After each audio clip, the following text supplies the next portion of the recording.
10번입니다. 10번. 창조 때 행하신 성령님의 특별한 역사에 대해서 이제 시작을 하겠습니다. 우선 고린도후서 3장을 우선 같이 읽겠습니다. 고린도후서 3장.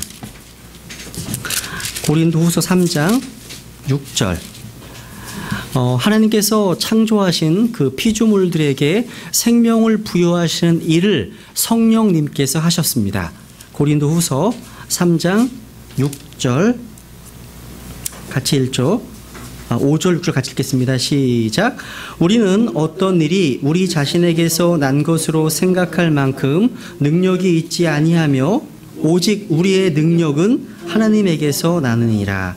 그분께서 또한 우리를 새 상속 언약의 유능한 사역자로 삼으시되 글자의 사역자가 아닌 영의 사역자로 삼으셨나니 글자는 죽이되 영은 생명을 주느니라. 글자는 죽이되 영은 생명을 준다.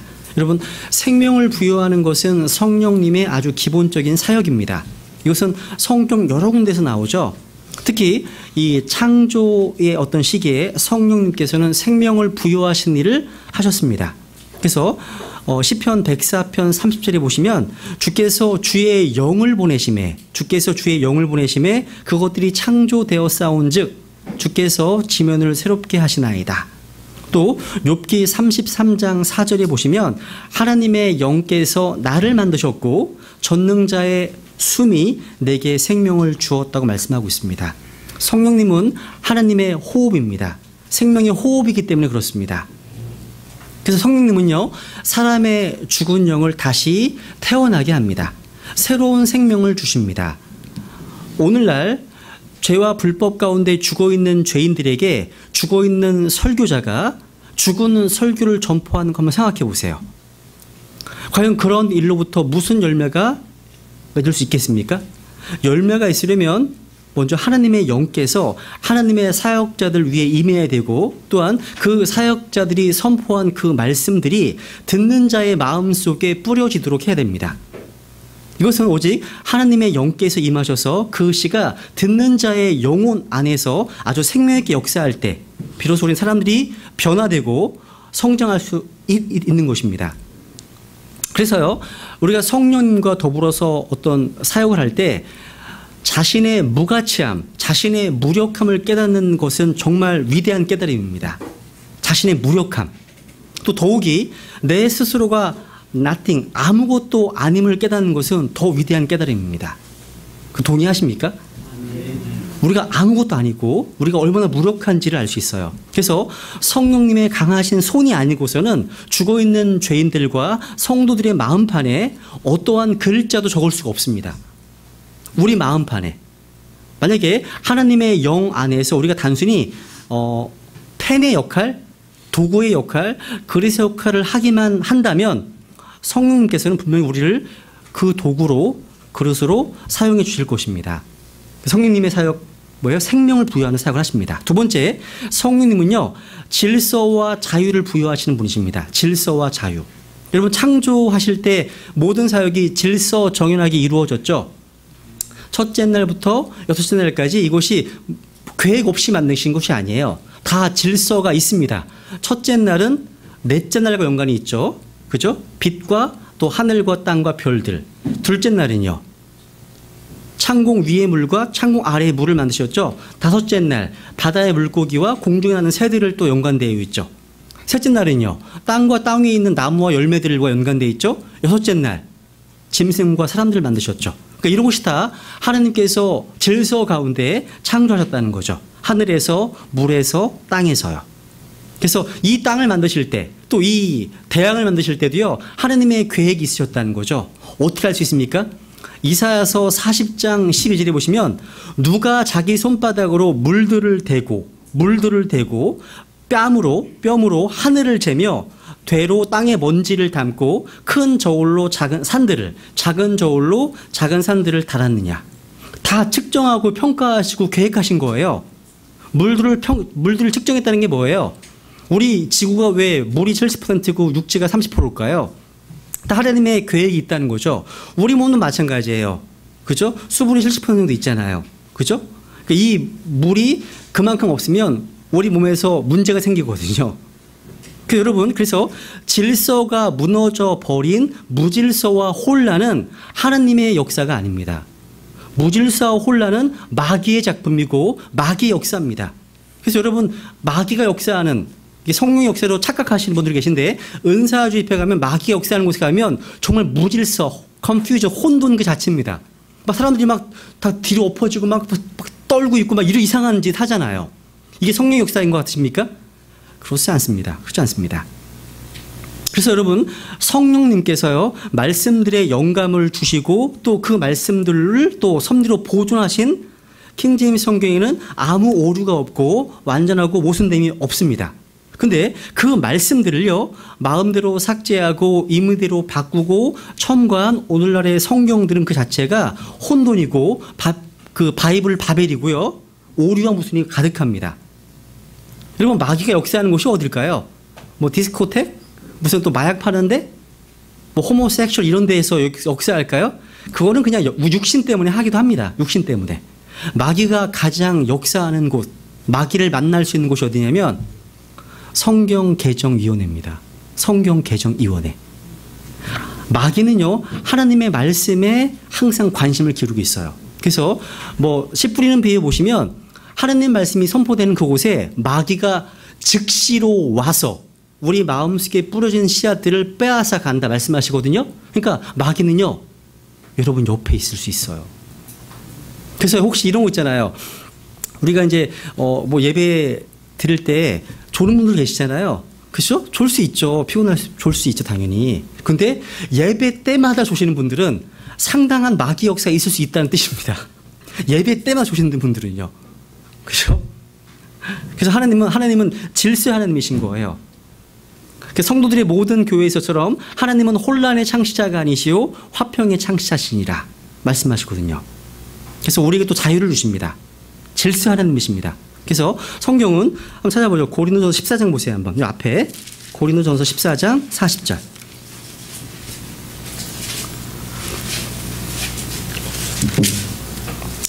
가실까요? 시작. 모든 것을 품위 있고 질서 있게 할지니라. 모든 것을 품위 있고 질서 있게 할지니라. 33절. 성도들의 모든 교회에서처럼 하나님은 혼란의 창시자가 아니요 화평의 창시자시니라.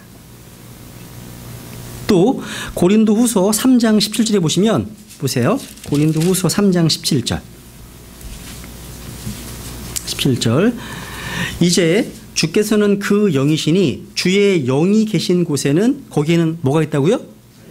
자유가 있느니라. 그렇기 때문에요, 부자유스러워요. 자연스럽지 못한 것, 이런 것들은 성령님의 역사가 아닙니다.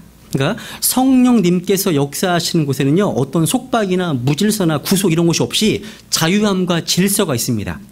그래서 성령으로 충만한 사람들은요, 가장 큰 자유를 누려요. 그래서 우리가 교회를 선택할 때에도 그 교회를 한번 뭐 한 달 동안 다녀보시고 마음속에 평안함이 있고 또 자유함이 있으시면 그 교회를 가시라고. 그리고 그 교회를 통해서 성경을 철저히 알게 되고 또 그 교회를 통해서 주 예수 그리스도를 또 사랑하게 된다면 그 교회 가시라고. 좋은 교회니까요. 또 하나님께서 창조하신 수없이 많은 별들이 있지만 다 질서 정연하게 너무나 조화롭게 움직이고 있죠. 그죠? 하나님의 작품인 겁니까? 그죠? 어느 나라에서요, 그 진도 6 이상의 지진이 발생했어요. 그래서 집들이 다 무너졌고요. 부상자가 굉장히 많이 나는 큰 지진이었다고 합니다. 근데 이것보다 더 큰 피해가 있었는데 그것은 건물과 도로의 어떤 파괴에 따라서 전선이 끊어져서 전력이 공급되지 않았다는 거예요. 그래서 모든 사회적 개인적 생활이 중단돼 버렸어요. 그래서 은행에서는 컴퓨터가 작동 안 하니까 단돈 1달러도 내줄 수 없는 그런 상황이었죠. 또 단전 때문에 모든 기능이 다 스톱돼 버렸어요. 이 얘기를 하시면서 어떤 목사님께서 우리 삶 속에 깊이 개입해 있는 전기와 같은 존재로 성령님을 설교를 하시더라고요. 신앙의 전기, 그것이 바로 성령님이시라고. 그래서 우리가 성령님을 통해서 고난을 이겨내고 예수 그리스도를 증언하는 용기를 얻고 또 죄악을 이겨낼 수 있다는 거죠. 세상적으로 무능해 보이지만 이 교회가 2000년 동안 존재해 온 것은 성령님의 능력 때문입니다. 그래서 이 성령님은 그리스도의 삶 속에서, 그리스도인의 삶 속에서 현대문화의 전기와 같은 존재라고 고백하는 거예요. 그래서 여러분 전기를 잃어버린 현대문화가 맥을 못 추는 것처럼 성령님을 잃어버린 교회들은 무기력과 어둠 속에서 헤어날 길이 없다는 겁니다. 그래서 교회에 성령님이 계시지 않는다면 그것은 무의미와 혼돈 그 자체일 거라는 거죠. 그런데 성령님께서 일하실 수 있도록 교회가 그분의 자리를 비워두면 성령님께서 교회를 움직이시고 질서 가운데 운행하신다는 겁니다. 세 번째 성령님께서는요 지으신 창조물들을 보존하십니다. 보존. 흔히 우리는 우주의 보존 그러면 예수 그리스도와 그분의 말씀과 연관이 있다고 또 알고 계시잖아요.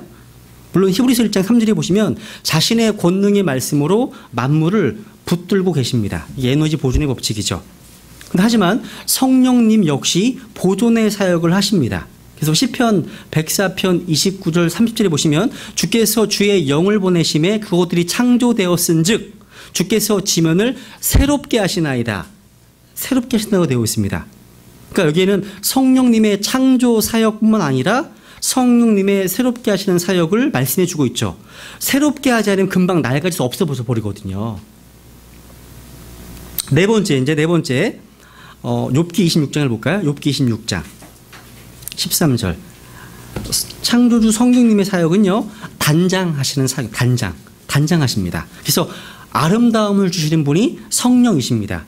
하늘들을 단장하시고 땅의 지면을 새롭게 하시는 분이 바로 성령님이시죠. 그러니까 진정한 예술가신 거예요. 진정한 디자이너신 거죠. 성령님께서요. 그래서 욥기 26장 13절 같이 읽죠. 시작. 그분께서 자신의 영으로 하늘들을 단장하시고 자신의 손으로 그 구부러진 뱀을 지으셨나니 마귀도 성령님께서 창조하신 거예요. 근데 그 앞에 보시면 그분께서 자신의 영으로 하늘들을 뭐 했다고요? 단장하셨다고. 단장하셨습니다. 누구든지요 성령님으로 충만하게 되면 그 사람은 예술적 재능을 최고도로 발휘할 수 있게 됩니다. 왜? 성령님께서 단장하시는 예술가시거든요. 그래서 하늘들이요 하느님의 영광을 선포하는 것은요 성령님의 창조와 더불어 단장하신 역할인 거예요. 하늘들이. 그래서 여러분 그렇다면 창조의 목적이 뭐예요? 창조의 목적? 계시록 4장 11절에 보면 창조의 목적은 하나님을 기쁘시게 하기 위함이었습니다. 아시죠? 그죠? 오 주여 주는 영광과 존귀와 권능을 받으시기 합당하시오니 주께서 모든 것을 창조하셨고 또 그것들이 주를 기쁘게 하려고 존재하며 창조되었나이다. 말씀하고 있습니다. 여기서 우리는 인생의 의미와 존재 목적을 찾게 됩니다. 이 말씀 마음에 새기시면 우리가 어떻게 살아야 될지 방향이 보입니다. 우리는 주님을 기쁘시게 하기 위해서 지음받은 존재들이지 결코 우연히 지음받았거나 아니면 실수로 이 땅에 던져진 자들이 아닙니다. 또 이사야서 43장 7절에 보시면 창조의 목적은 따라해보세요. 주님의 영광을 위한 것. 그래서 곧 내 이름으로 불리는 모든 자라 내가 내 영광을 위하여 그를 창조하고 그를 지었으며 참으로 내가 그를 만들었느니라. 주님께서 자신의 영광을 위해서 창조했다고 말씀하신 것은요 우리의 삶의 좌표와 목표를 제시해 준 것입니다. 우리 인생의 삶의 좌표와 목표를요. 또 이 창조는 누구를 위해서 창조되었습니까? 누구를 위해서? 주님을 위해서 창조되었습니다. 골로새서 1장 16절에 보면요 찾아볼게요. 골로새서 1장 16절.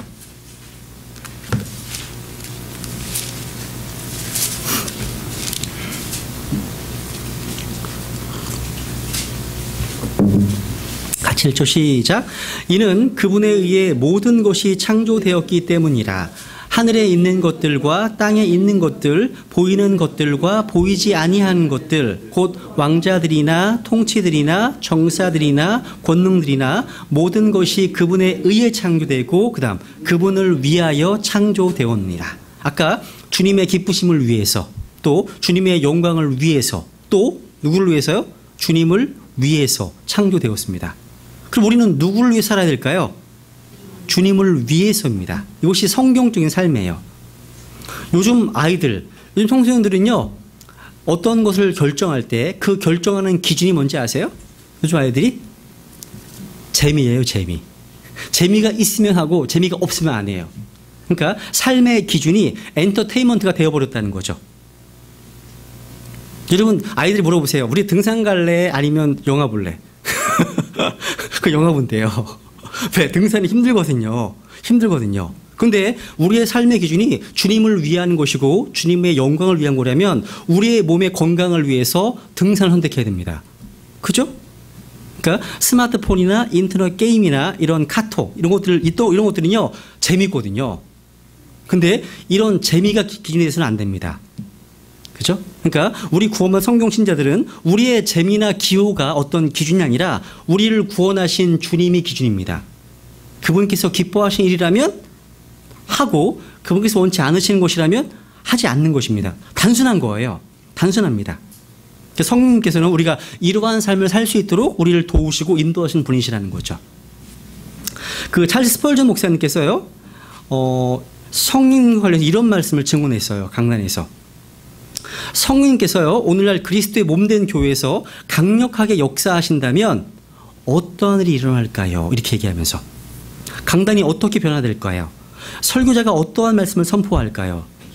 오순절날 성령을 받았던 사람들이 무엇에 대해서 설교했습니까? 하나님의 놀라운 일들을 설교했습니다. 놀라운 일들. 성령 충만했을 때 초대교회에서 선포했던 메시지는 바로 예수 그리스도의 십자가와 그분의 부활하심이었습니다. 그것은 주 예수 그리스도의 인격과 그분의 십자가로 말미암는 구원, 죄사함, 회개, 거듭남이었다는 거죠. 회개와 죄 용서, 예수 그리스도의 보혈로 말미암는 죄 용서의 메시지는요, 교회 안에서 성령님이 역사하신다는 확실한 증거라고 할 수 있습니다. 이러한 말씀들은요, 성령님께서 강하게 역사하실 때 이 땅 가운데 회복될 거라는 거죠. 그래서 우리의 사역 가운데 성령님께서 임재하시길 원하신다면 이러한 교리들이, 이러한 가르침들이 드러나도록 해야 됩니다. 이게 스펄전 목사님이 하신 얘기예요. 그래서 이 성령님의 사역은요, 창조 가운데 첫 번째 뭐라고요? 생명을 부여하시는 사역, 또 보존하시는 사역, 또 질서를 부여하시는 사역, 단장하시는 사역이라는 거죠. 두 번째, 이제 오늘 공부할 두 번째, 이제 성경과 연관된 성령님의 사역입니다. 성경과 연관 성령님의 사역. 베드로후서 1장 찾겠습니다. 베드로후서 1장입니다. 베드로후서 1장 20절, 21절. 베드로후서 1장 20절, 21절.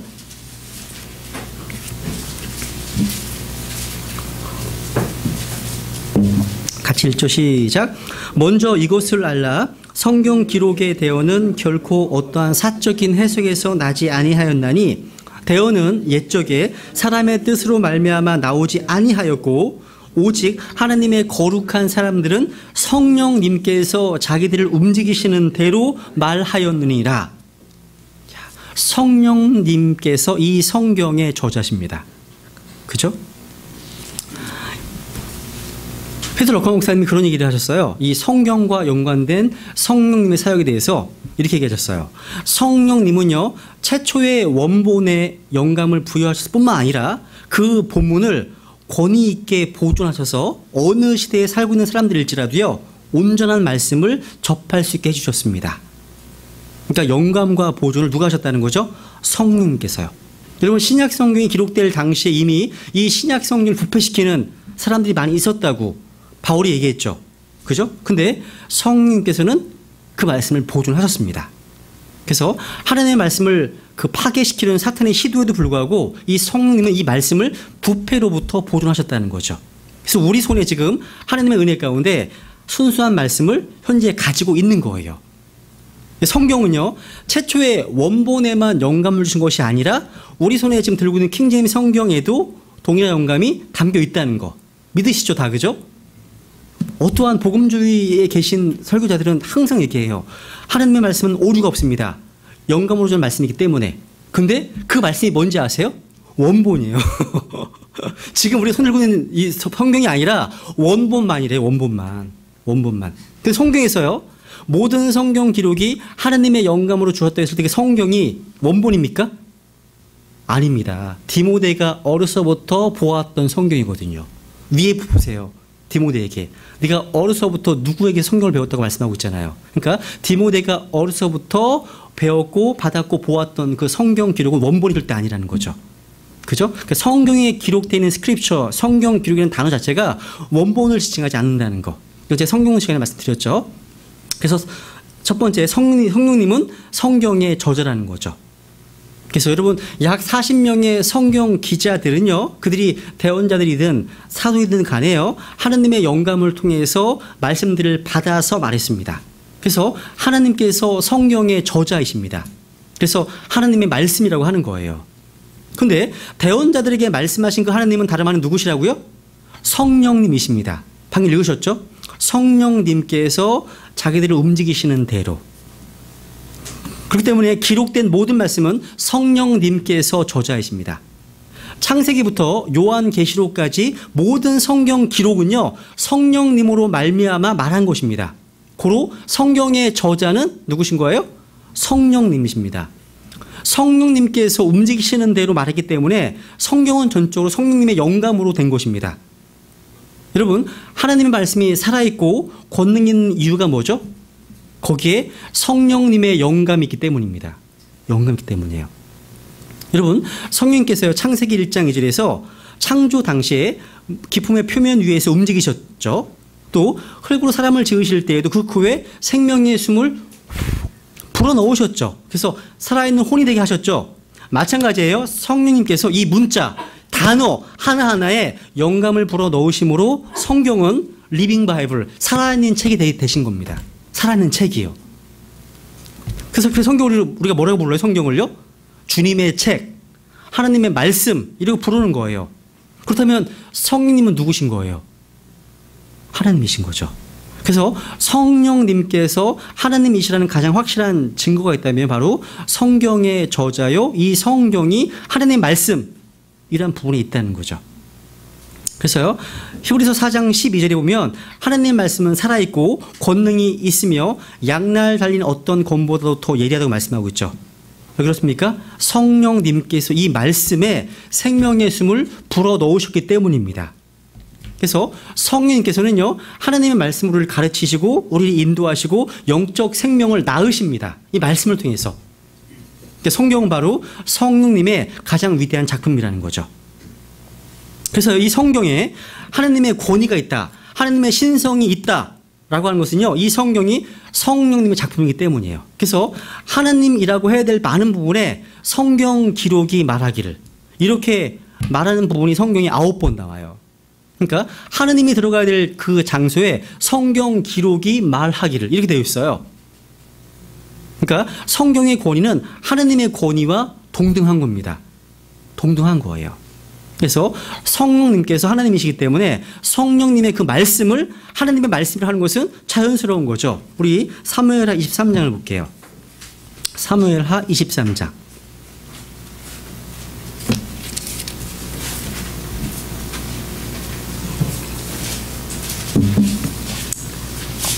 영감이 무엇인지 한마디로 이렇게 표현하고 있어요. 한마디로. 사무엘하 23장 2절. 같이 읽죠. 시작. 주의 영께서 나를 통하여 말씀하셨으며 그분의 말씀이 내 혀에 있었도다. 주의 영께서 나를 통하여 말씀하셨으며 그분의 말씀이 내 혀에 있다. 여러분, 대언자들이 하나님의 말씀을 선포할 때 주의 영이 그 대언자들과 함께 하셨습니다. 성령님을 통하지 않고는 그 누구도 하나님의 말씀을 받아서 말할 수 없습니다. 대언자들은요, 성령님께서 말씀해 주신 것을 받아서 말씀했습니다. 그래서 그 말씀은 사람의 말이 아니라 하나님의 말씀인 거예요. 하나님의 말씀. 이사야서 59장을 볼게요. 이사야서 59장. 이사야서 59장 21절. 여기도 한번 이 병렬 구도를 잘 주목해 보세요. 이사야서 59장 21절.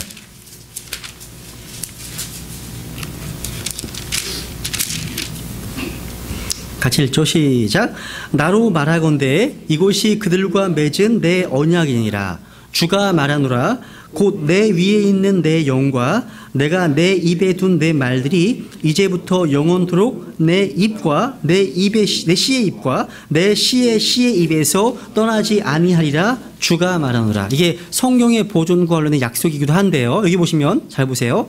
내 영과 내가 내 입에 둔 내 말들, 밑줄. 내 영과 내가 내 입에 둔 내 말들. 여러분, 성령님은요, 하나님의 호흡이죠. 배우셨죠, 그죠? 하나님의 숨입니다. 여러분, 입에서 뭐가 나와요? 입에서? 예? 말이 나오죠. 말이 나올 때 같이 뭐가 나와? 숨도 나오죠. 호흡 안 하고 말할 수 있어요? 같이 나와요. 호흡과 말은 항상 같이 나와요. 숨을 내쉬지 않고는 말을 할 수 없습니다.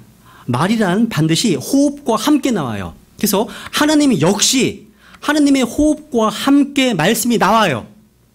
그래서 하나님의 말씀은 필연적으로 하나님의 호흡과 동반될 수밖에 없습니다.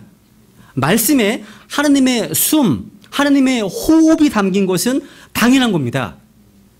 그래서 하나님의 입에서 나온 하나님의 말씀은 하나님의 호흡이신 성령님이라고 할 수 있어요. 요한복음 20장 22절에 보시면 우리 주님께 제자들에게 그분께서 이것을 말씀하시고 그들 위해 숨을 내쉬며 그들에게 이르시되 너희는 성령을 받으라. 숨을 내쉬며 성령을 받으라. 숨을 내쉬는 것은요, 하나님의 호흡을 말하는 겁니다. 주님이 처음 창조 때 사람의 코에 생명의 호흡을 불어 넣으신 것이나 또 그리스도 안에서 새로운 창조물인 새 창조를 하는 건 동일한 거예요. 동일한 겁니다. 그래서 하나님의 입에서 나온 말씀은요, 자동적으로 하나님의 호흡이 실려 있습니다. 그러므로 모든 말씀은 하나님의 숨, 즉 주님의 영이 담겨 있는 것입니다. 그래서 마태복음 4장 4절에 보면 이 말씀, 사람이 빵으로만 살 것이 아니요, 그 다음 하나님의 어디서 나와요? 입에서 나오는 모든 말씀으로 살 것이라 하였느니라. 하나님 입에서 나온다고 되어 있죠. 하나님의 입에서 나오는 모든 말씀, 여기 주목해 보세요. 말이란 말은 다 모두 어디서 나와요? 입을 통해서 나와요. 입을 통해서요. 말이 귀에서 나와요? 말이 코에서 나옵니까? 입에서 나오죠. 하나님의 말씀은 당연히 하나님의 입에서 나오는데 이것을 성령님의 말씀이라고 하는 거예요. 그래서 성령님은 말씀하십니다. 디모데전서 4장 1절에 보시면 이제 성령께서 분명히 말씀하시기를, 성령님은 말씀하신 하나님이십니다. 또 요한계시록에 보시면 7교회에 말씀하시는 분이 누구십니까? 성령님이십니다. 성령님. 계시록 2장 7절, 11절, 17절, 29절, 3장 6절, 13, 22절 반복합니다. 귀 있는 자는 성령께서 교회들에게 말씀하시는 것을 들을지어다. 이게 바로 성령께서 하실 말씀인 거예요. 그래서 여기 이사야 59장 여기 21절에 보면 하나님께서 말씀을 주셨다는 것은 자신의 영을 주셨다는 거예요. 여기 내 영과 그 다음에 내 말들이, 그죠? 성령님과 말씀의 관계를 알 수 있죠. 앞에는 내 영, 그 다음에는 내 말들이 나오잖아요. 그래서 주의 입에서 나오는 주의 호흡과 함께 나오는 말씀이요, 우리가 지금 듣고 보고 있는 이 성경 말씀입니다. 이 성경 말씀이 바로 성령님의 움직이심에 의해서 주어진 것이거든요. 그래서 모든 성경 기록은 바로 다 하나님의 영감으로 주신 겁니다. 영감이 뭐라고? 영감이 뭐죠? 영감? 인스피레이션? 숨을 불어 넣으신 거예요. 불어 넣으신 거예요. 그래서 하나님의 영감이란 하나님께서 숨을 불어 넣으셨다는 뜻인데요. 너무 자연스러운 말이죠. 모든 성경 기록은 다 하나님의 영감으로 주신 것입니다. 그래서 성령 없는 성경이란 있을 수가 없습니다. 성경 없는 성령이란 말도 있을 수 없습니다. 성경은 성령님의 작품이고요. 성령님은 성경의 저자시고 해석자이십니다. 오늘날 흔히 성령님 성령만 외치고 성경을 경시하는 자들은 성령님을 모독하는 겁니다. 성령님만 외치고 성경을 경시하는 자들은 성령님을 무시하는 겁니다. 왜? 성령님과 성경은요, 뗄래야 뗄 수 없는 관계예요. 그래서 예레미야가 이렇게 얘기했죠. 예레미야 3장 38절에 보시면 화와 복이 지극히 높으신 이의 입에서 나오지 아니하느냐. 그래서 하나님의 입에서 나는 모든 말씀은요, 우리의 생사화복과 직결되어 있습니다. 하나님 입에서 나는 말씀은요, 그 말씀으로 살 수가 있는 거예요. 그 말씀으로요. 또 예레미야 1장 9절에 보면 그때 주께서 자신의 손을 내미사 내 입에 대시며 주께서 내게 이르시되 보라 내가 내 말들을 내 입에 두었노라. 내가 내 말들을 어디 두었다고요? 내 입에 두었다고요. 요한복음 14장 다시 가볼까요? 요한복음 14장 26절. 성령님은 또한 예수 그리스도를 증언하는 분이십니다. 요한복음 14장 26절.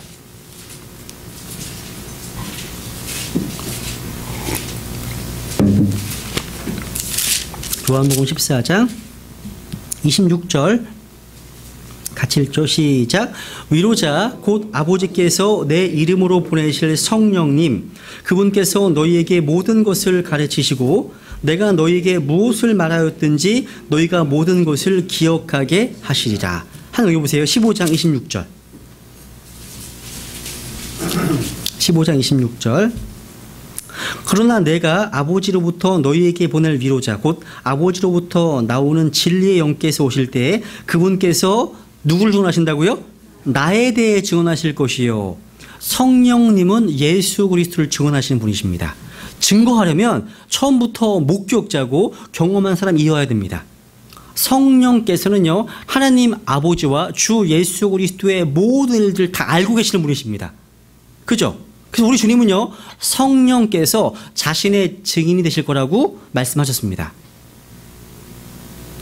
우리가 복음을 전파할 때 또 성경을 가르칠 때 성령님의 증거가 필요한 거예요.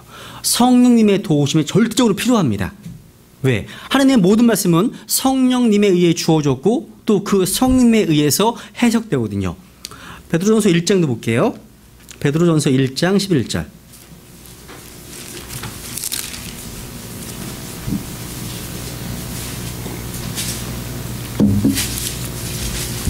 베드로전서 1장 11절.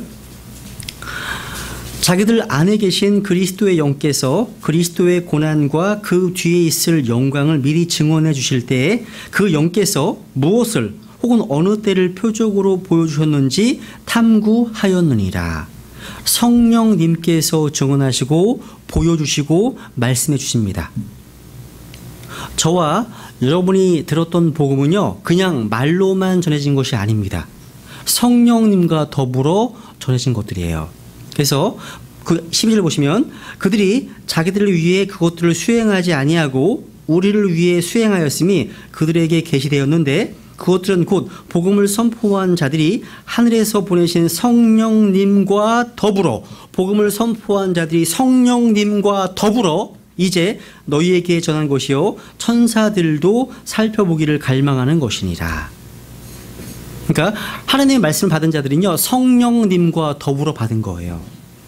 그래서 고린도서 12장 3절에 보면 성령님을 통하지 않고는 아무도 예수님을 주라고 고백할 수 없습니다.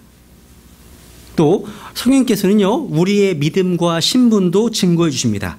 로마서 8장 16절에 보면 성령께서 친히 우리의 영과 더불어 우리가 하나님의 자녀인 것을 증언하신다고 말씀하고 있습니다. 성령님은요 위대한 증거자이십니다. 그죠? 성령님은 하늘에 계신 증거자이시고 우리 안에서 증언해 주시는 분이십니다. 에베소 6장도 볼까요? 한번. 바울은요 하나님 말씀이 성령께서 사용하시는 검이라고 말씀하십니다. 에베소 6장 17절.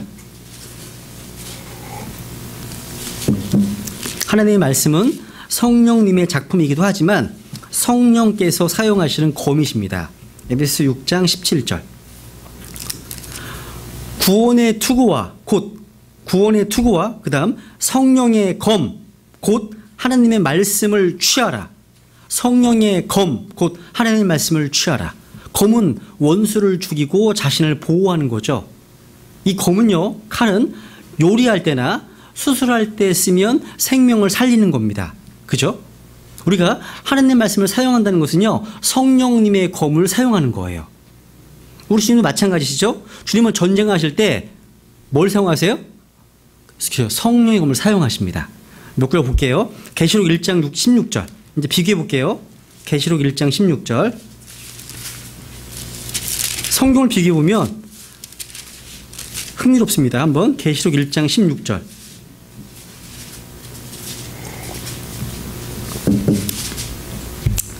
제 부활하신 영광 가운데 계신 예수 그리스도께서 하신 말씀이죠. 보시면 계시록 1장 16절 같이 읽죠. 시작.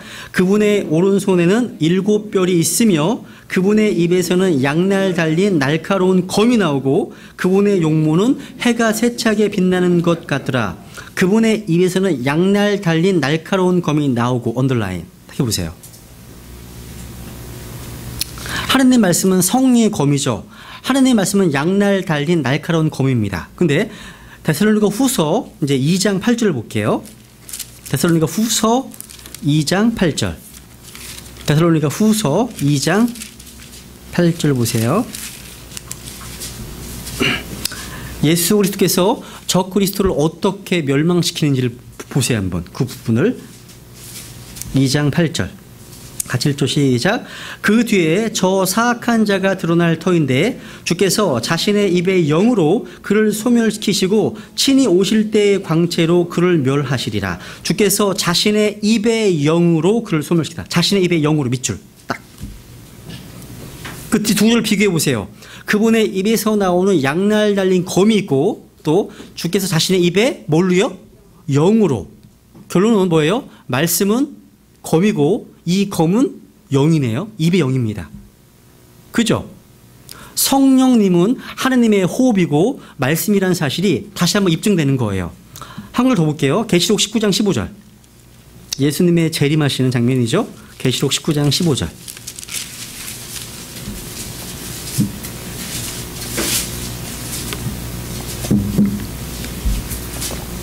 계시록 19장 15절. 예수 그리스도의 원수들을 치시는데 보세요. 15절 같이 읽죠. 시작. 그분의 입에서 예리한 검이 나오는데 그분께서 그 검으로 민직도를 치시고 또 철장으로 그들을 다스리시리라.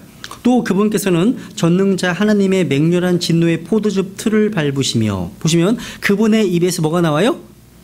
예리한 검이 나오죠. 검이 나옵니다. 주님의 입에서 그 검이 뭐예요? 말씀이 나오는 거예요.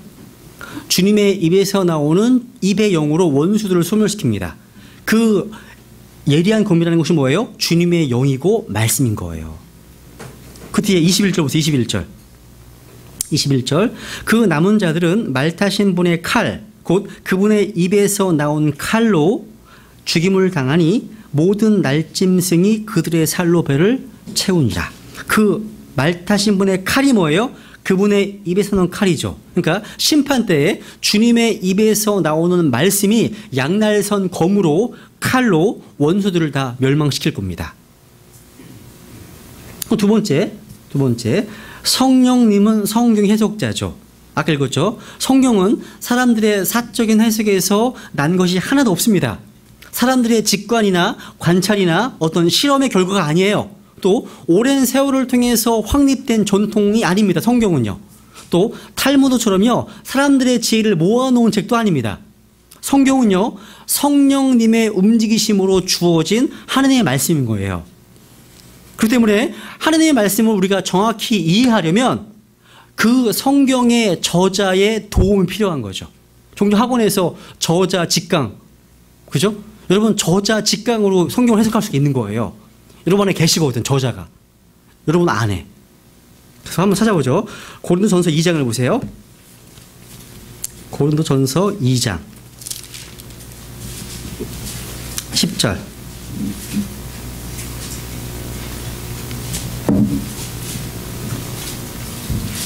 (2장 10절) 같이 읽죠. 시작. 그러나 하나님께서 자신의 영으로 우리에게 그것들을 계시하셨으니 성령께서는 참으로 모든 것, 즉 하나님의 깊은 것들을 살피시느니라. 사람의 것들을 사람의 속에 있는 사람의 영 외에 어느 누가 알리요? 이와 같이 하나님의 것들도 하나님의 영 외에는 아무도 알지 못하니라. 성령님 외에는 아무도 하나님의 것들을 알 수 없습니다. 여러분이 하나님을 알고 하나님께서 값 없이 주신 풍성한 선물들을 알고자 하신다면 누구 도움 받아야 돼요? 누구 도움? 성령님의 도우심을 받으셔야 됩니다. 그 뒤에 보세요. 또 12절. 이제 우리가 세상의 영을 받지 아니하고 하나님으로부터 난 영을 받았으니 이것은 우리가 하나님께서 우리에게 값없이 주신 것들을 알게 하려 함이라. 그러니까 성경의 해석은요, 성령님의 역할이신 거예요. 주님은요, 우리 구원받은 성도들이 무지하기를 원치 않으십니다. 그리고 성경을 읽을 때, 설교 말씀을 들을 때 여러분은 성령님의 도우심, 성령님의 조명하심을 간절히 구하시고 의지하시길 바랍니다. 여러분이 읽는 그대로 믿고 믿는 그대로 실행하시면 돼요. 창세기 40장 갈까요? 창세기 40장. 창세기 40장 8절, 유명한 구절이죠. 창세기 40장 8절. 그들이 그에게 이르되 우리가 꿈을 꾸었으나 그것을 해석할 자가 없도다 하거늘 요셉이 그들에게 이르되 같이 읽죠. 시작. 해석은 하나님께 속한 일이 아니니까. 해석은 하나님께 속한 일이 아니니까. 해석은 누구에 속한 거라고요? 하나님께요. 하나님께. 그러니까 성령님께서는 성경의 해석자시고 우리를 가르치시고 우리 인도하시는 분이십니다. 이게 성경 해석만도 아니에요. 우리의 삶에 있는 모든 고통과 고난의 문제의 해석도 하나님이 하실 때 가장 완벽한 거예요. 내 관점으로 이해하는 게 아니라 하나님의 해석, 하나님의 필터링을 통해서 볼 때 우리 평안을 유지할 수 있습니다. 평안을. 또 그 뒤에 41장 15절 보세요. 41장 15절. 요셉은 해석자 하나님을 알고 만났습니다. 파라오는 요셉이 꿈을 해석하는 줄 알았지만 요셉은 이렇게 말하죠. 15절. 파라오가 요셉에게 이르되 내가 한 꿈을 꾸었으나 그것을 능히 해석하는 자가 없는데 내가 너에 관하여 들으니 너는 꿈을 이해하여 능히 해석한다 하는도다 하매. 같이 읽죠. 시작. 요셉이 파라오에게 응답하여 이르되 그 일은 내게 있지 아니하니이다. 하나님께서 파라오에게 화평의 답을 주시리이다 하니라. 해석은 나에게 있지 않고 하나님께 있다는 거예요. 하나님께. 거기다가 다니엘서 2장 28절도 적어놓으세요. 다니엘 역시 동일한 고백을 합니다. 그 은밀한 일을 계시하시는 분은 바로 누구시라고요? 하나님이시라고. 다니엘서 2장 28절. 다니엘서 2장 28절. 성령님 바로 하나님이십니다. 성령님은 계시자시죠. 계시자. 그래서 이 계시란 말, 영감이란 말, 조명이란 말이 다 다른 거 다 기억나십니까? 계시는 이게 계시예요. 성령께서 40명의 기자들을 통해서 말씀해 주셨고 그 말씀 우리에게 주어졌어요. 이게 계시예요. 특별 계시입니다. 영감 영감 바로 이 40명의 기자들의 인성과 그들의 어떤 성품을 그대로 사용하셔서 오류 없이 정확하게 성경을 기록하신 겁니다. 영감이에요. 조명은 여러분 성경을 읽을 때, 말씀을 들을 때, 설교를 들으실 때 그 말씀을 깨닫게 하시는 겁니다. 성령께서. 빛을 비춰주시는 게 조명하시는 거죠. 그래서 계시, 영감, 조명은 다른 거잖아요. 그렇죠? 하나님께서는요 모든 일들을 말씀으로 하셨고 지금도 말씀으로 하시며 앞으로도 말씀으로 행하실 것입니다. 성경에서는 말씀으로 모든 것을 창조하셨습니다. 또 말씀으로 모든 것을 붙들고 계십니다. 지금도 주님은 말씀을 보내셔서 일하십니다. 우리는 하나님의 말씀이 성령님에게 주어졌고 성령님에 의해서 해석되고 성령님에 의해서만 바르게 적용되는 사실을 알고 있습니다. 그래서 성령님과 말씀의 관계는요 저자와 작품의 관계고요 호흡과 말의 관계라는 거죠. 말의 관계. 고린도 후서를 볼까요? 3장 3절. 고린도 후서 3장 3절.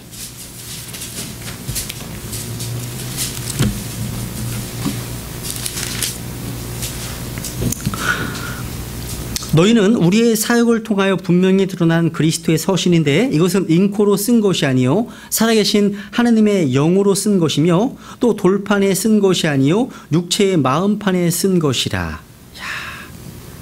성령께서는 지금도요 우리 안에 하나님의 말씀을 기록하십니다.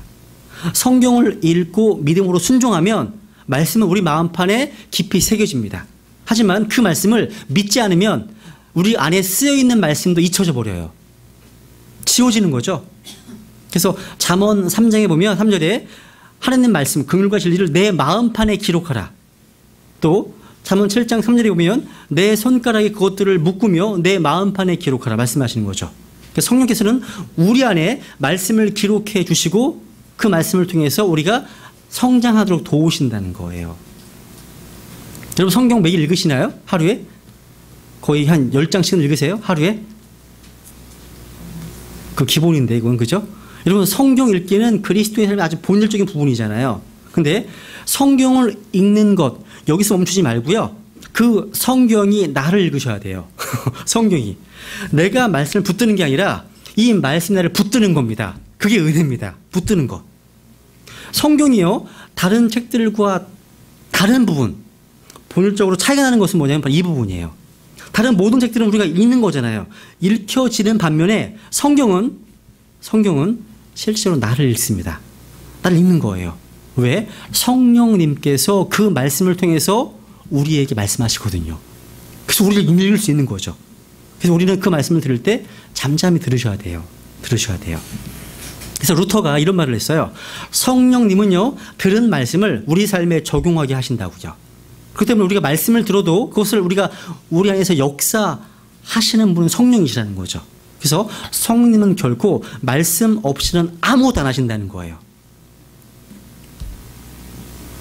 그리고 또 알렉산더 맥코테일에서 이렇게 얘기했어요. 마음속에 조명하시는 성령님이 계시고 손에 성경을 가지고 있는 사람은 그가 필요로 하는 모든 것을 가지고 있는 사람이라고요. 또 윌리엄 거너를 이렇게 했습니다. 사람들이 성령님이 말씀을 통해 말씀하시는 사실을 염두에 두지 않을 때 하나님은 우리의 기도를 통해 그들이 말하는 것을 별로 기억하지 않으신답니다. 우리 이 말씀에 귀 기울이지 않으시면. 그래서 이제 세 번째 이제 이스라엘과 관련된 성령의 역사입니다. 세 번째 이스라엘 다 할 수 있을지 모르겠지만 제가 가능한 해보겠습니다. 성경은요 인류를 세 부류의 대상으로 나누고 있죠. 그죠? 유대인과 이방인과 하나님의 교회로 구분하고 있습니다. 유대인들은 아브라함의 육신의 후손들입니다.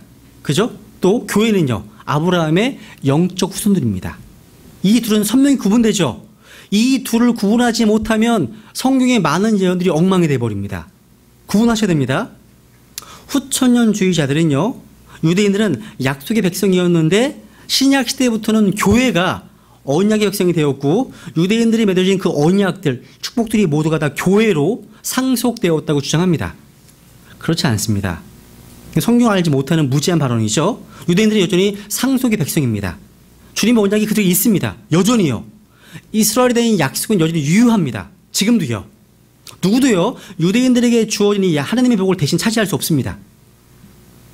그래서 여러분 성경을 주위에서 읽어보셨다면 누구라도요 성경 전체의 반 이상이 특정한 한 민족에 대해서 다루고 있음을 보게 됩니다. 한 민족. 그죠? 그 민족이 어디예요? 이스라엘입니다. 이스라엘. 유대인들은요 성경에서 아주 독특한 위치를 차지하고 있습니다. 이 유대인들은요 이 지구상에 다른 어떠한 민족들이 결국 누려보지 못했던 하나님과 독특한 관계를 맺었습니다. 또 어떤 민족에게도 언급되지 않았던 주어지지 않았던 약속들을 받았습니다. 다른 민족들에 대한 얘기도 성경에 나오죠. 근데 그 역사는요 이스라엘 민족과 관련될 때만 나와요.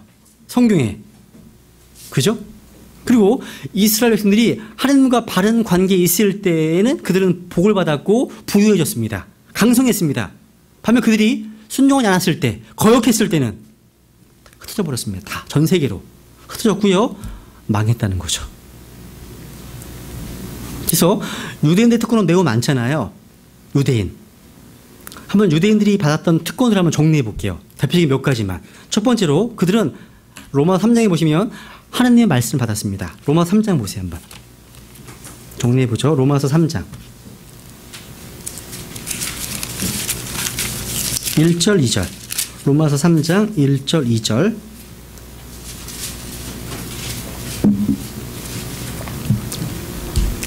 그러면 유대인의 나은 점이 무엇이냐 혹은 할례의 유익이 무엇이냐 모든 면에서 많으니 주된 이유는 그들에게 하나님의 말씀들이 맡겨졌다는 것이다. 하나님은요, 이스라엘 백성들에게 말씀을 주셔서 온 세상, 온 민족의 제사장 나라가 되게 하셨습니다. 그래서 하나님의 말씀을 들으려면 유대 민족들을 통해서 들어야 했습니다. 주님의 법을 가진 민족은 지구상에 이스라엘 민족뿐이었습니다. 신명기 4장 8절에 보면 이날 내가 너희 앞에 두는 이 모든 율법과 같이 의로운 법규와 판단의 법들을 가진 그런 큰 민족이 어디 있느냐 말씀하십니다. 그러니까 이것은요, 이스라엘 민족을 특별한 민족으로 대우해 주셨음을 말하고 있습니다. 생명의 법도를 지닌 유일한 민족, 하나님의 말씀을 맡은 민족이라는 점에서 이거 한 가지만으로도요, 석유나 어떤 지하 자원을 가진 수많은 민족들보다 더 탁월한 민족이 아닐 수 없습니다. 그죠? 한번 시편 147편을 볼까요? 시편 147편 17절 20절 시편 147편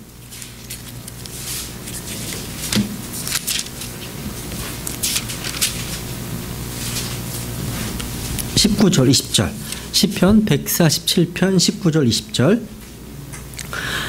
그분께서 자신의 말씀을 야곱에게 보이시며 자신의 법규와 판단들을 이스라엘에게 보이시는도다.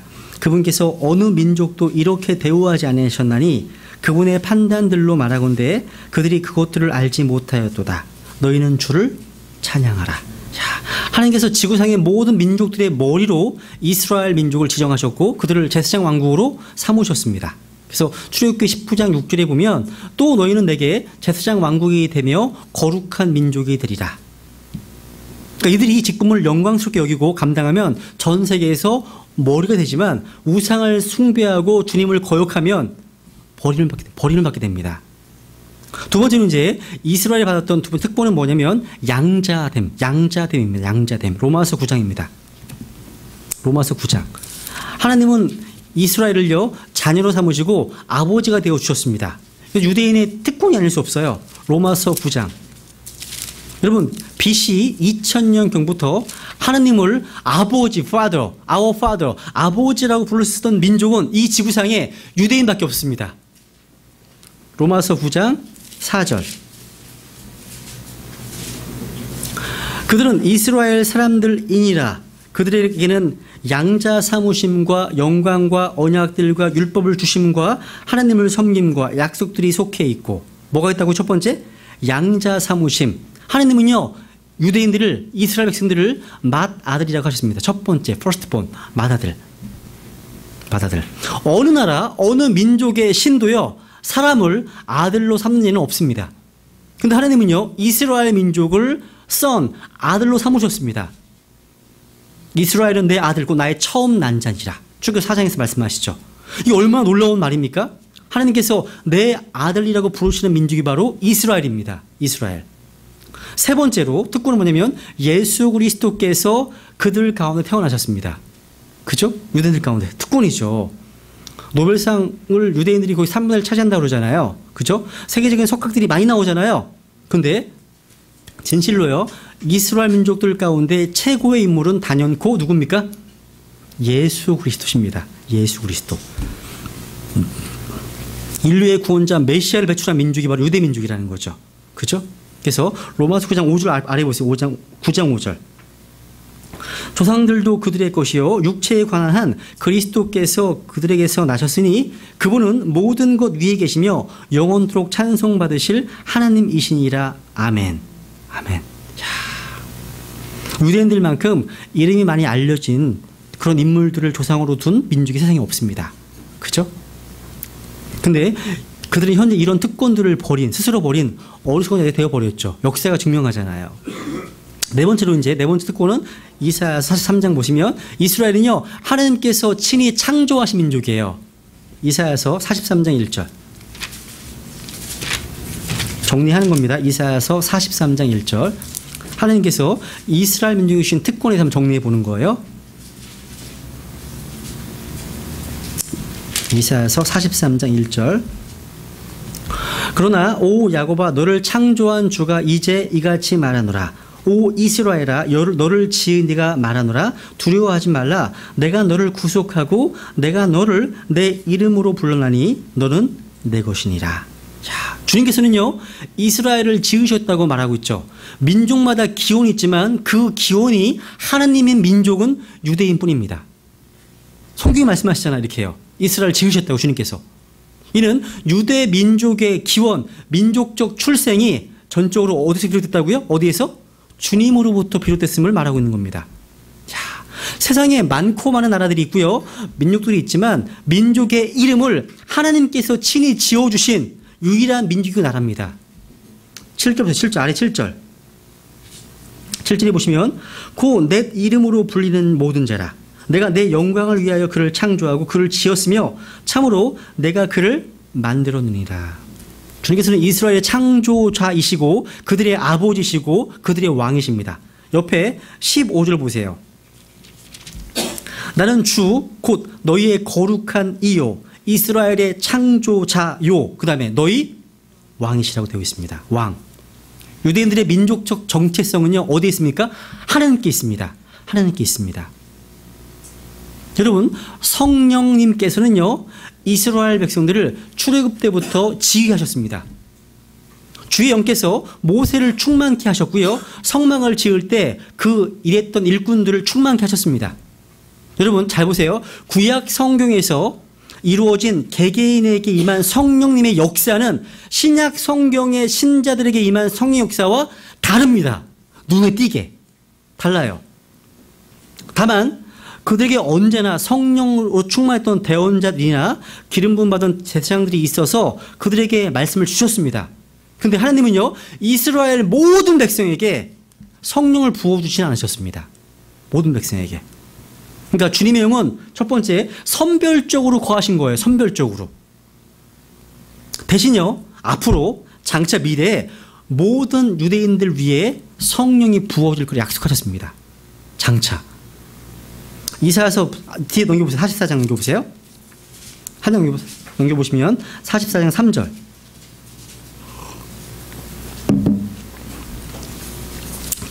같이 3절 시작. 내가 목마른 자에게 물을 부어주며 마른 땅에 큰 물들을 부어주고 내 영을 내 씨에게 내 복을 내 후손에게 부어주리니. 야, 이것은 유대인들이 약속된 가장 복된 약속이에요. 위대한 약속입니다. 이들은요 메시아의 출현으로 이 약속이 성취될 걸 믿었습니다. 그리고 그때 이 말 복에 대해서 소망했습니다. 노래했습니다.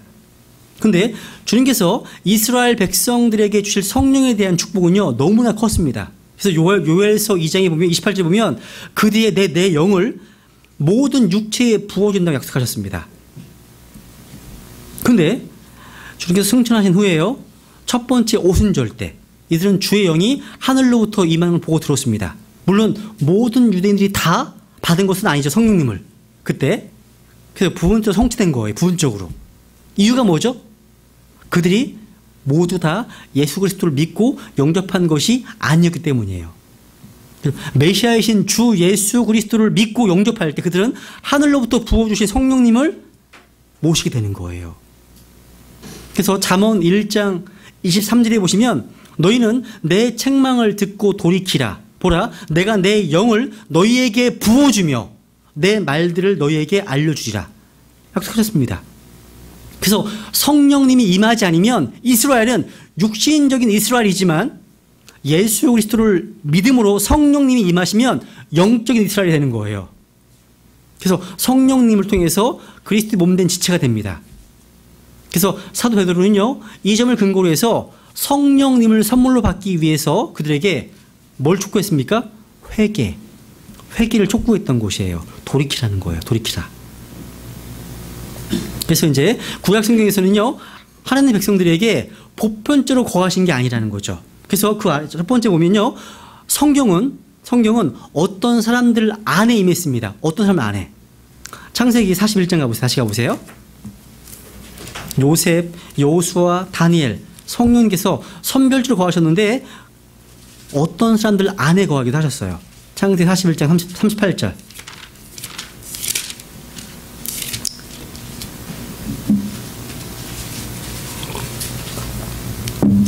같이 읽죠. 시작.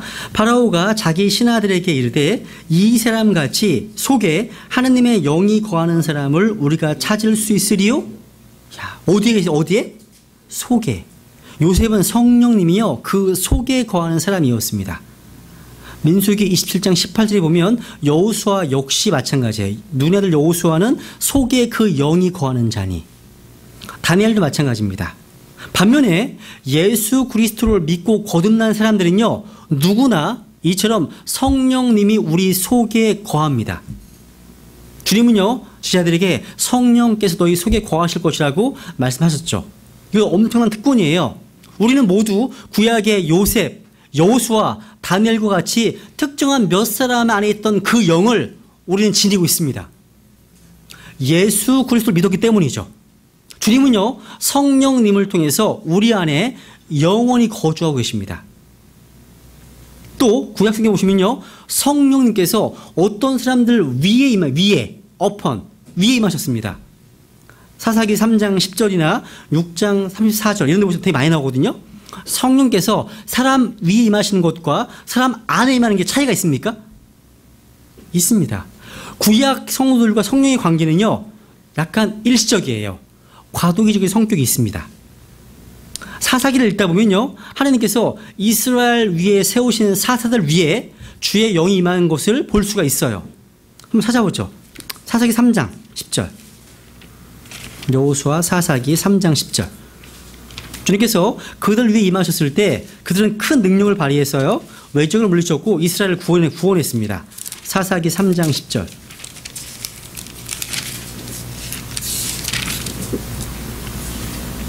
주의 영께서 그에게 임하셨으므로 그가 이스라엘을 재판하였으며 또 그가 나가서 싸울 때 주께서 메소포타미아 왕 구산 리사다임을 그의 손에 넘겨주심에 그의 손이 구산 리사다임을 이기니라. 주의 영께서 그에게 임하셨으므로 came upon him입니다. 그 위에 임한 거예요. 임한 거죠. 그러니까 그가 이길 수 있었던 것은 뭐예요? 주의 영이 임하셨기 때문이라는 거죠. 우리가 원수를 이기고 세상을 이기고 죄를 이길 수 있는 것 역시 성령이 임했기 때문인 거예요. 기도원 역시 주의 영이 임했을 때요 이스라엘이 재판관이 되고 용사가 되었습니다. 사사기 6장 34절에 나오죠. 다 마찬가지예요. 주의 영이 임하게 됐을 때 원수들을 격파하고요 이스라엘의 재판관의 역할을 감당했다는 거죠. 또 출애굽기 36장 보세요. 출애굽기 31장. 성령께서 구약성에 보시면 어떤 사람들을 충만케 채웠습니다. 출애굽기 31장 3절. 성막을 만들 때 붓살레에 관한 기록이 있죠. 출애굽기 31장 3절.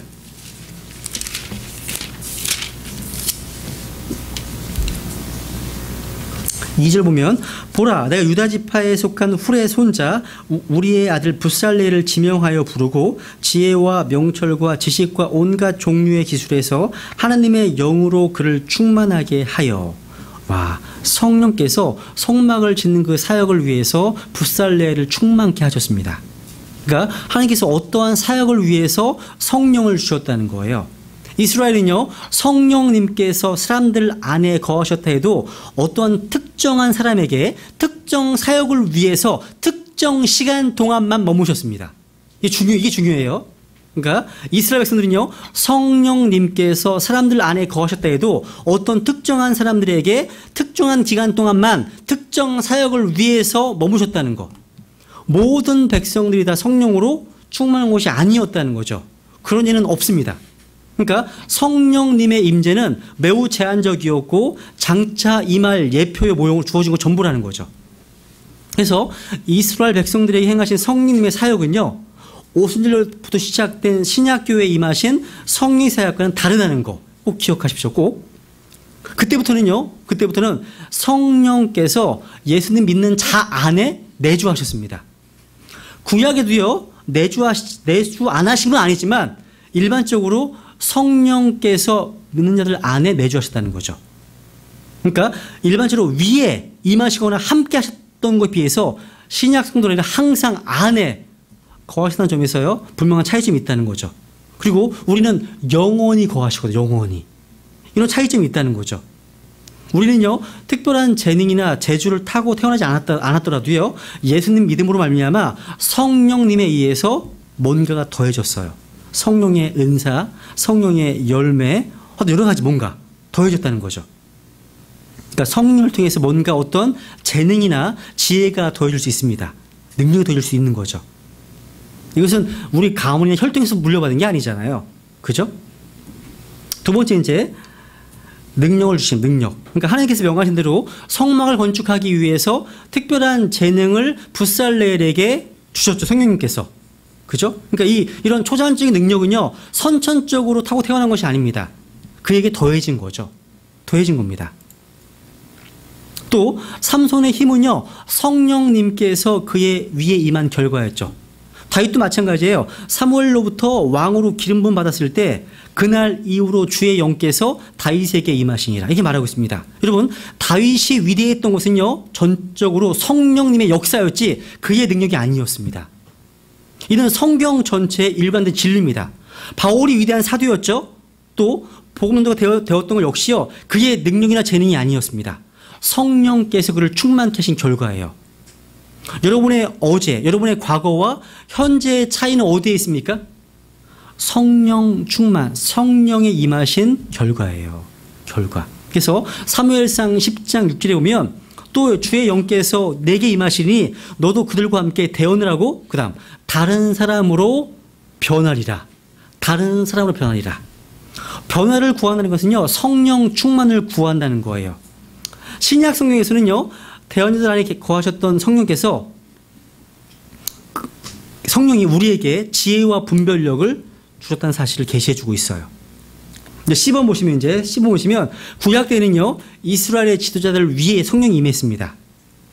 굉장히 많은 성경이 많아요. 요셉, 여호수아, 온니엘, 기드온, 입다, 삼손, 사울, 엘리야, 다니엘, 미가, 아사랴, 되게 많이 나옵니다. 이스라엘 장로들 마찬가지예요.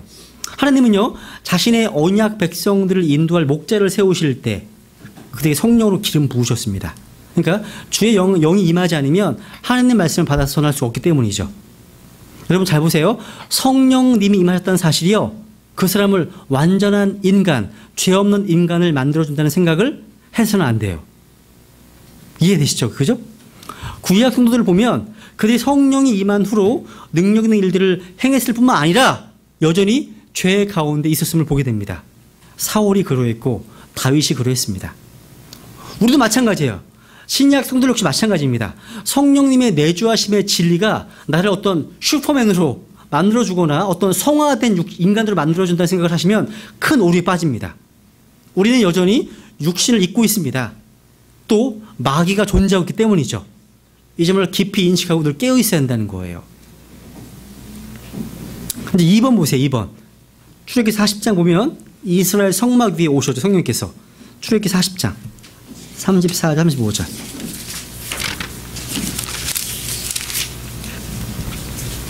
출애굽기 40장 34절.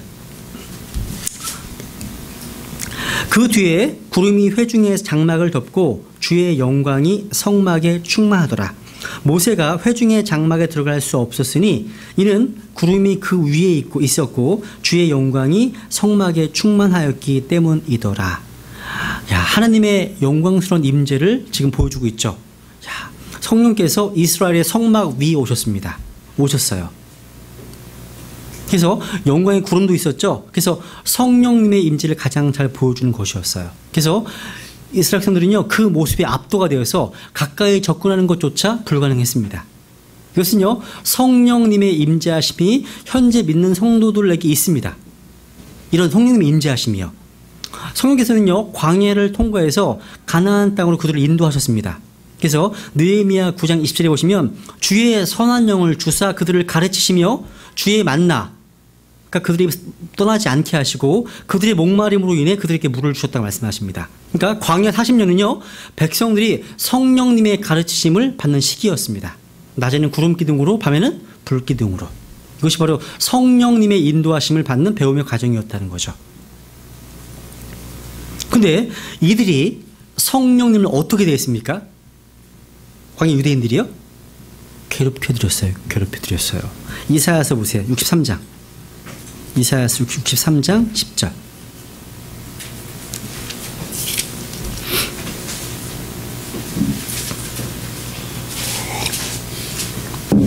이사야서 이사야서 63장 10절 10분 정도만 더 하고 마쳐야겠네요. 이사야서 63장 10절. 그러나 그들이 반역하여 그분의 거룩한 영을 괴롭게 하였으므로 그분께서 돌이키사 그들의 원수가 되셔서 친히 그들과 싸우셨느니라. 그때 그분께서 옛날과 모세와 자신의 백성을 기억하여 이르시되 자기 양떼의 목자와 함께 바다에서 그들을 데리고 올라온 자가 어디 있느냐? 그 속에 자기의 거룩한 영을 둔 자가 어디 있느냐? 이스라엘 백성들은요, 광야 여정 가운데 성령님을 괴롭게 해드렸습니다. 불신과 불순종은요, 주의 영을 괴롭게 해드린 일입니다. 그러니까 성령님과 이스라엘의 관계는 믿음과 순종의 관계와 마땅한데 이스라엘은 반역과 거역으로 일관했습니다. 그래서 영적인 복을 받지 못했어요. 오히려 그들은요, 하나님의 원수가 되어버렸어요.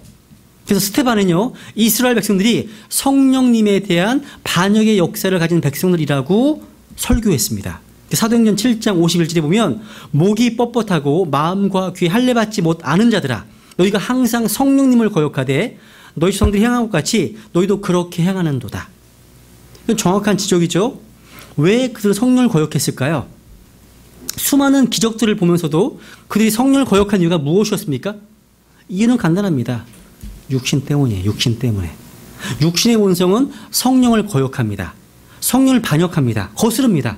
육신은요. 우리도 마찬가지예요.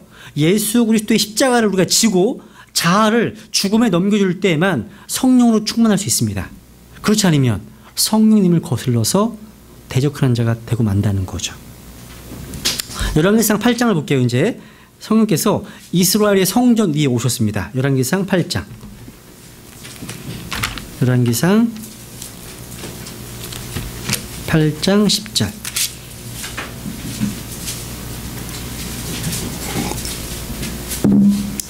열왕기상 8장 10절.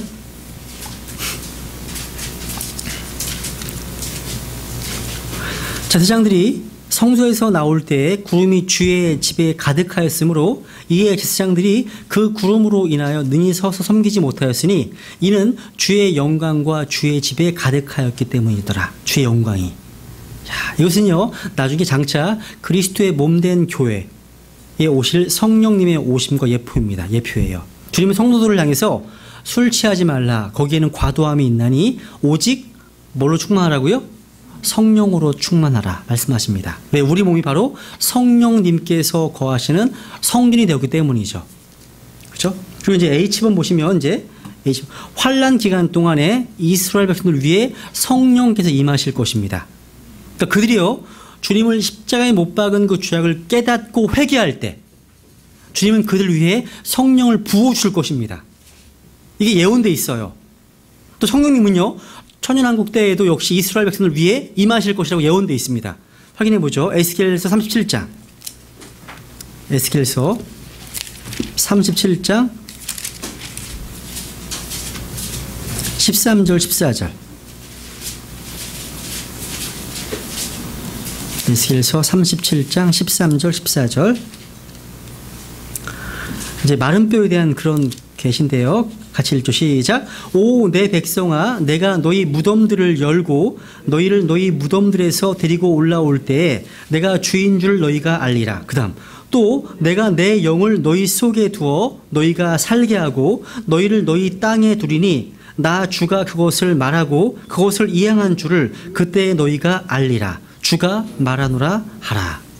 여기 보시니까 주님은 천연왕국 때요, 문자적으로 아브라함의 후손들, 육신의 이스라엘 백성들을 복주시고 성령님을 부어주십니다. 또 39장 가보세요. 에스겔서 39장 29절. 에스겔서 39장 29절. 읽어보세요. 시작. 또 내가 다시는 내 얼굴을 그들에게 숨기지 아니하리니 내가 내 영을 이스라엘의 집 위에 쏟아 부었느니라. 주 하나님이 말하노라. 이것은 교회에게 주어진 예언이 아니죠. 그죠? 이스라엘의 집에 주어진 약속의 말씀입니다. 교회는 이미 성령을 받았습니다. 그죠? 우리는 본래 이방인이었습니다. 그러나 우리가 주 예수 그리스도의 보혈 때문에 그리스도 안으로 들어왔고 믿음의 조상 아브라함의 후손이 되었습니다. 영적 유대인이 되었다는 거죠. 하나님이 이스라엘이 되었다는 거죠. 에베소 2절 볼게요. 에베소 2장 보세요. 에베소 2장 11절.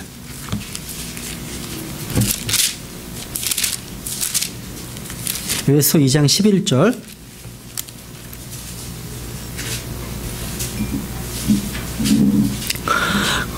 그러므로 기억하라. 너희는 지나간 때에 육체로는 이방인이요 손으로 육체에 행하는 할례를 받아 할례자라 불리는 자에 의해 무할례자리라 불리던 자들이라. 그때 너희는 그리스도 밖에 있었고 이스라엘 연방 국가 밖에 있던 외인들이며 약속의 언약들에서 분리된 낯선 자요 세상에서 소망도 없고 하나님 밖에 있던 자들이었으나 한때 멀리 떨어져 있던 너희가 이제는 그리스도 예수님 안에서 그리스도의 피로 가까워졌느니라. 이것이 바로 예수님의 피로 말미암아 우리에게 일어난 일입니다. 우리에게 일어난 일이죠. 예수님의 피 때문에 우리의 신분은 완전히 바뀌었어요. 완전 인생 역전이죠. 100%. 여러분 성경에서 우리가 왕과 제사장으로 1000년 동안 통치한다고 성경에서 기록해 있잖아요. 이게 그냥 별거 아닌 것 같으세요? 엄청난 거 아니에요? 1000년인데 1000년이잖아요. 7년도 아니고 1000년이잖아요. 대단한 거예요. 또 한 장 넘겨보세요. 2장 18절 19절. 에베소 2장 18절 19절. 그분을 통하여 우리 둘이 한 성령을 힘입어 아버지께로 나아가면 얻나니 그러므로 이제 너희는 더 이상 낯선 자와 외국인이 아니요 오직 성도들과 더불어 동료 시민이요 하나님의 집안에 속한 자들이며. 이것이 현재 우리의 신분이고 우리의 상태입니다. 여러분 갈보리의 십자가에 달려 피 흘려 죽으신 예수 그리스도의 보혈과 그분의 죽음이 우리의 신분을 180도 바꾸어 놓았습니다. 그분의 죽음이 우리를 살리셨습니다. 그분의 피가 우리를 죄와 저주에서 구속했습니다. 이것이 성령님께서 우리 안에 영원히 거할 수 있는 근거가 됩니다. 우리의 의가 아닙니다. 그죠? 우리의 행위가 아닙니다. 우리의 그 무엇이 아니라 예수 그리스도의 보배로운 피와 죽으심이 성령님을 받고 성령님으로 충만할 수 있는 유일한 근거임을 깨닫게 된다는 거죠. 그죠? 우리는 지금 잠시 진리의 눈이 먼 이스라엘 백성들이지만 주님께서 그들의 눈을 열어주시고 자신이 택한 백성들에게 약속하신 모든 말씀들을 성취하실 것입니다. 예언은 모두가 다. 이건 역시 다 예수님의 죽으심과 보혈이 그 근거입니다. 예수님의 십자가를 통해서만 하나님의 성령을 부어주시기 때문입니다. 십자가를 통해서만 죄가 사해지죠. 십자가를 통해서 우리는 주의 성령님을 충만히 부원받을 수 있습니다. 그래서 우리는 기도하셔야 돼요. 우리가 주의 영으로 충만히 채워달라고 기도하셔야 돼요. 주님의 은혜로 충만하게 채워달라고, 주의 말씀으로, 또 주님의 지혜로, 주님의 권능으로 충만히 채워달라고 기도하셔야 되는 거예요, 여러분. 그래서 오늘은 이제 이스라엘 백성 여기까지 하고요. 다음 주에 성령의 역사 더 계속 진행해 나가겠습니다. 여기까지 하겠습니다. 감사합니다.